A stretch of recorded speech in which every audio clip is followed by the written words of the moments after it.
If there's one thing this pandemic has taught us, it's that we don't need any more lectures from a preening, sanctimonious, unelected and overpaid bureaucrat. But they truly cannot help themselves. In an opinion piece in the Medical Journal of Australia today, Dr Duckett and Victoria's Chief Health Officer, Professor Brett Sutton, call on National Cabinet to address the recovery stage of the COVID-19 response. Yes, Brett Sutton, who's employed by the Andrews government, and Dr Stephen Duckett, who's a health economist from the left-wing think tank, the Grattan Institute, well, they said the National Cabinet needs to address the recovery phase. Well, don't kid yourself as to who they're asking to cough up. In an opinion piece in the Medical Journal of Australia today, Dr Duckett and Victoria's Chief Health Officer, Professor Brett Sutton, call on National Cabinet to address the recovery stage of the COVID-19 response. The JobKeeper and these other programs stopped too early, in my view, and we've got people with ongoing consequences who haven't got employment. So we've got to think about what is the economic stimulus that we need to be continuing to think about after the last dose is administered, sort of thing.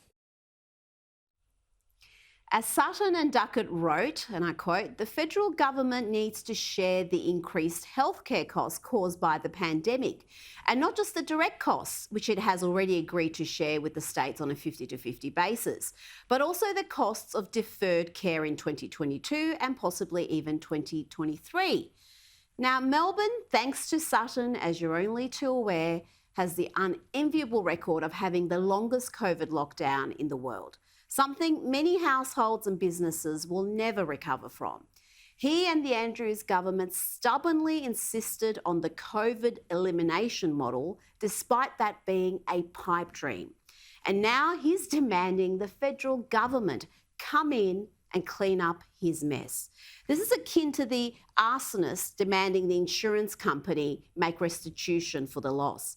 As Victorian opposition leader she's not an opposition leader, but she's a Victorian MP for the Liberals, Georgie Crozier, tweeted, "The Chief Health Officer now taking over from Andrews in blaming the feds. What a joke." His advice that has led to Victoria having harshest restrictions and worst outcomes anywhere in Australia. Melbourne, longest lockdown city in the world, it will be his legacy too. And what would Sutton know about the needs of ordinary Australians? Remember this just a few months ago.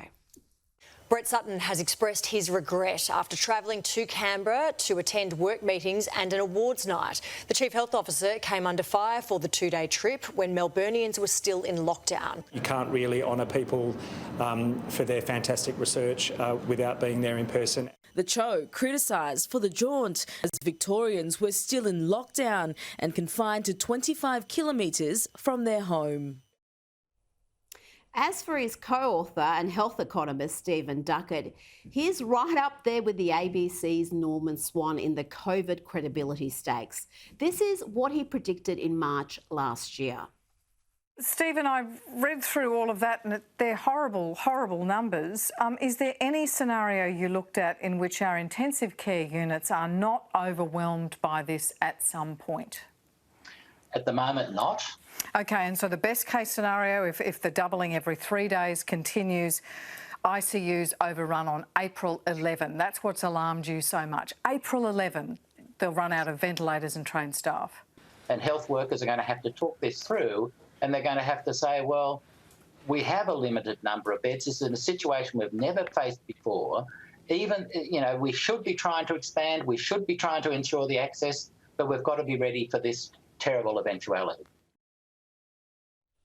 Just such alarmist drivel, which obviously never eventuated, really didn't eventuate anywhere in the first world. But enough on that. Duckett reinvented himself as a champion of Victorian-style lockdowns after that. Here he was in December last year, implying to the Canadian media that they were of little consequence economically. The evidence is that there's no conflict between what's right for the economy and what's right for people's health. They point in the same direction. You've got to say, look, we know there's a short-term hit, but the good thing is if you do a short-term hit, short, sharp shock, then you can open up and the economy can go back to normal, which is what's happening in Australia. Now he's demanding the federal government make good for the incompetence of state governments. And as for this claim, turn it up. While Victoria's Chief Health Officer has made it clear in his editorial that he believes the national roadmap falls short, a Victorian government spokesperson says Professor Sutton's comments don't represent the views of the government. Don't insult our intelligence. The Andrews government would have been very pleased indeed with Sutton's weapon-grade chutzpah in holding the federal government accountable for the destructive policies that the Andrews government enthusiastically implemented.